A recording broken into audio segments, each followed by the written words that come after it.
Oh God. শেষ আমি। Take 3.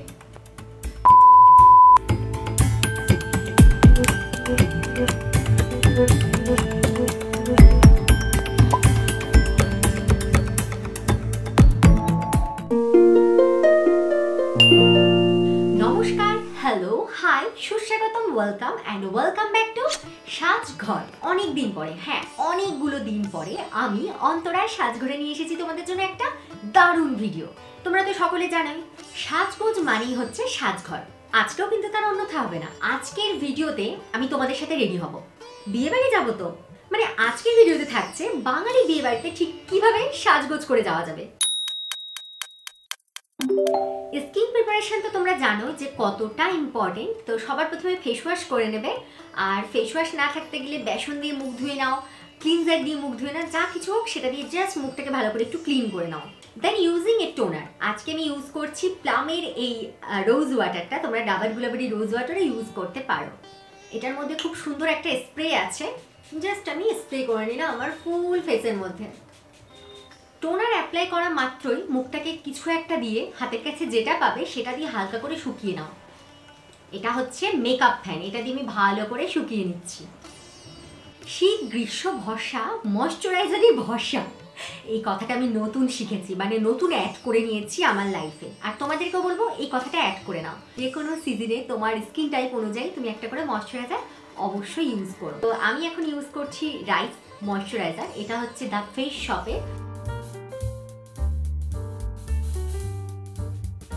আমার অ্যাপ্লাই হয়ে গেছে, আমি স্কিনকে একটু টাইম দিয়ে নেবো এটা অ্যাবজর্ব করার জন্য।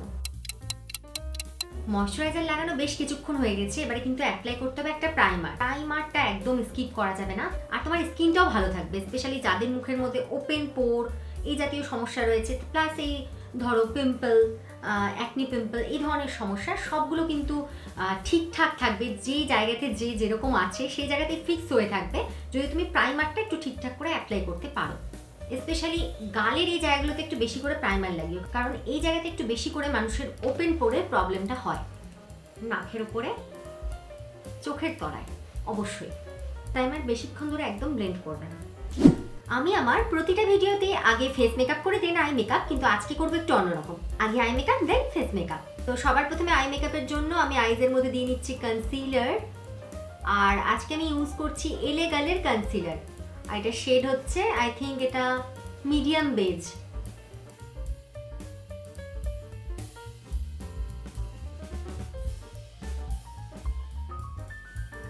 সবার প্রথমে একটু আইব্রোটাকে সেট করে নেবো। আইব্রো সেটের জন্য কি ভাবছো, আইব্রো পেন্সিল ইউজ করবো? আজকে আমি দু রকমের জিনিস ইউজ করবো, তোমাদেরও দেখাচ্ছি। অ্যাকচুয়ালি আমি নতুন প্রোডাক্ট নিয়ে এক্সপেরিমেন্ট করতে একটু ভালোবাসি। যারা আমার ভিডিও দেখো জানো যে আমি একটু নতুন নতুন জিনিস ইউজ করে থাকি। তো সবার প্রথমে আমি যেটা করবো, যে এটা হচ্ছে সুইস বিউটির আইব্রো পেন্সিল, এই যে চকচকে যেটা দেখতে পাচ্ছ, এটা দিয়ে আমি আগে জাস্ট আমার আইব্রোটাকে একটু লাইন করে নেব। খুব সুন্দর, একদিকে স্পুলি রয়েছে আর অন্যদিকে পেন্সিল রয়েছে। অনেকেই আমাকে এটা জিজ্ঞেস করেছো আমার ভিডিওতে যে দিদি তুমি এটা কি ইউজ করো। জাস্ট এটা দিয়ে একটু লাইন করে নাও। নেক্সট আমি ইউজ করছি, এটাও সুইস বিউটির, এটার নাম হচ্ছে Swiss beauty eyebrow and gel eyeliner. এটাও ভীষণ সস্তার মধ্যে আমি পেয়ে গেছি। একটা ব্রাশ দিয়েছে এর সাথে, একটা একদিকে একটু মোটা একদিকে একটু পাতলা। এটা এখন আমি ইউজ করব। স্পেশালি এই গ্যাপগুলোকে ফিল করার জন্য এই ধরনের জেল আইব্রো পোমেডের ভীষণ দরকার। যাদের ভীষণ পাতলা আইব্রো তারা কিন্তু অবশ্যই এই জেল আইব্রো পোমেড ইউজ করবে। আজকের আই মেকআপটা করছি একটা ব্ল্যাক স্মোকি আই, মানে আমার অ্যাকর্ডিং টু মাই ড্রেস এরকম ভাবেই ম্যাচ করে করছি। তো যে কারণে আমি কি করব, সবার প্রথমে যে আইব্রো পেন্সিলটা নিয়েছি এটা দিয়ে আমি হালকা করে টেনে নিচ্ছি। যাই হোক, এই ভিডিওতে আমি ডিটেলে তোমাদের সাথে আই মেকআপ শেয়ার করছি না। আই মেকআপটা পুরোপুরিভাবে তোমাদের পছন্দ মতো, তোমাদের রুচি মতোই করো। আমি একটু গর্জিয়াস টাইপ কিছু করছি, অনেক দিন হয়ে গেল গর্জিয়াস আই মেকআপ করিনি, মানে আমার তো মনে পড়ছে না।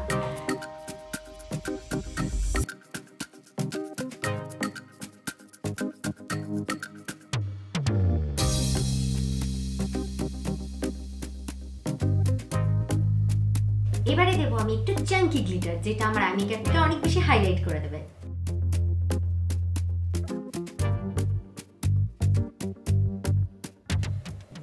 Then I am using Maybelline Colossal Mascara.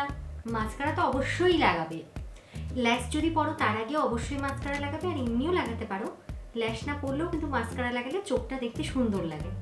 Makeup আমার ডান হয়ে গেছে, এবার আমি করবো ফেস মেকআপ। আর আজকে ফেস মেকআপে আমি ইউজ করছি সুগারের একটা ফাউন্ডেশন, যেটা আমি একদম নতুন কিনেছি। বললাম যে নতুন প্রোডাক্ট নিয়ে এক্সপেরিমেন্ট করতে আমার ভীষণ ভালো লাগে, তো আমি নিয়ে নিয়েছি নতুন একটা ফাউন্ডেশন, আর আজকে ফার্স্ট টাইম এটা আমি ইউজ করবো।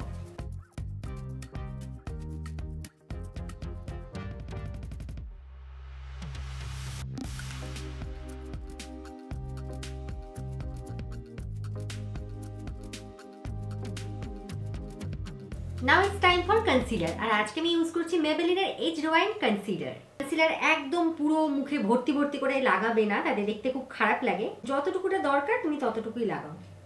আইজের নিচে যতটা পারবে কম কনসিলার লাগাবে। সবাই বলো না আইজের নিচ থেকে মেকআপ উঠে যাচ্ছে, কারণটা এটাই।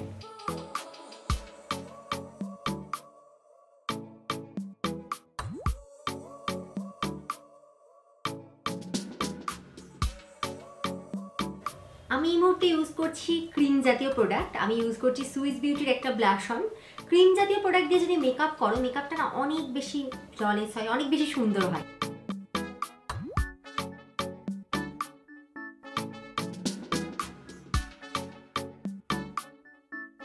ব্যাপারটা কেমন একটু ভূতের মতো হয়ে গেল না? নাকেতে বেশি লাগছে, গালেও আছে। অ্যাকচুয়ালি এখন এরকম একটা ট্রেন্ড বেরিয়েছে, জাস্ট এই শেপ করতে গেলে ব্লাশ অনটা দেখতে বেশ ভালো লাগে।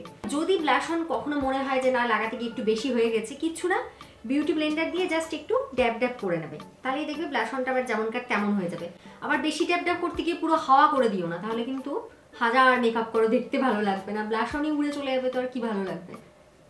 আমার কন্ট্যুর রিসেন্ট এটা ভীষণ ফেভারিট, প্রতিটা ভিডিওতেই দেখতে পাচ্ছ। এটা হচ্ছে Swiss beauty instant cover pan stick. কিছু হোক না হোক, না খেতে টানতে এটা আমার ভীষণ ভালো লাগে, আর শ্যাট শ্যাট করে পুরো মেকআপ হয়ে যায়।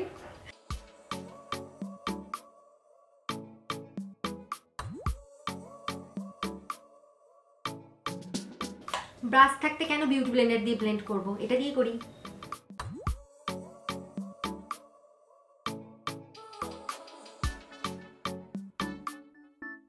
আমার হোল মেকআপটাকে সেট করে নেবো একটু ট্রান্সলুট পাউডার দিয়ে। আর আজকে আমি ইউজ করছি কে বিউটির একটা ট্রান্সলুট পাউডার। এরপরে ইউজ করছি একটা কম্প্যাক্ট। যাদের কাছে ট্রান্সলুট পাউডার থাকবে না, তারা কম্প্যাক্ট দিয়েও সেট করতে পারো। এটা ভীষণ ডাউন শেডের আমি কম্প্যাক্ট নিয়ে নিয়েছি, যেটা আমার চলবেই না। পেয়েছি, খুঁজে খুঁজে ফাইনালি পেলাম। এটা হচ্ছে ইবা কসমেটিক্সের একটা কম্প্যাক্ট। প্রেস একটু ফিনিশ আনার জন্য। কারোর যদি এখানে মনে হয় যে না আমার ব্লাশ অনটা একটু লাইটার লাগছে, কন্ট্যুরটা আর একটু লাইটার লাগছে, একটু ডিপ করতে হবে, তাহলে সেক্ষেত্রে তোমরা পাউডার জাতীয় প্রোডাক্ট ইউজ করতে পারো। তবে হ্যাঁ, যখন এখানে আমি একটা ক্রিম জাতীয় প্রোডাক্ট ইউজ করার পরে অলরেডি সেট করে দিয়েছি পাউডার দিয়ে, তাই জন্য একদম ক্রিমেতে কিন্তু শিফট করবে না, যে আবার একটু তুমি ক্রিম ব্লাশ অন নিয়ে লাগিয়ে নিলে, কন্ট্যুর নিয়ে লাগিয়ে নিলে। এরকম করলে কিন্তু তোমার মেকআপ পুরো কি বলবো জগা খিচুড়ি হয়ে যাবে, পুরো ভোগে চলে যাবে। তো সেসব করবার দরকারই নেই, জাস্ট প্রেস। চোখে লাগিয়ে নিই একটু কাজল, নাহলে ভুলেই যাব।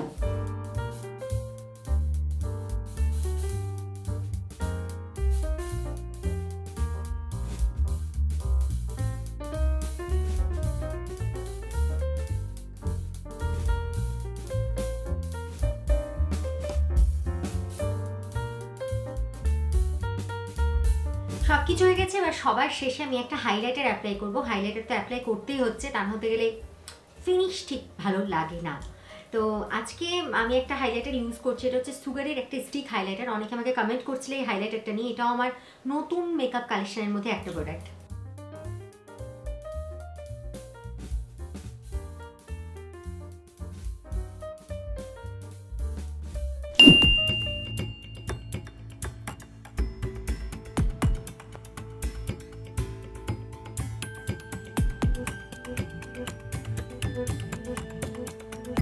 আই হোপ আজকের ভিডিওটা তোমাদের ভীষণই হেল্পফুল হবে। ভালো লাগলে ভিডিওটিতে করে দাও একটা লাইক, আর চ্যানেলে নতুন হয়ে থাকলে তো অবশ্যই সাবস্ক্রাইব না করে কোথাও যেও না।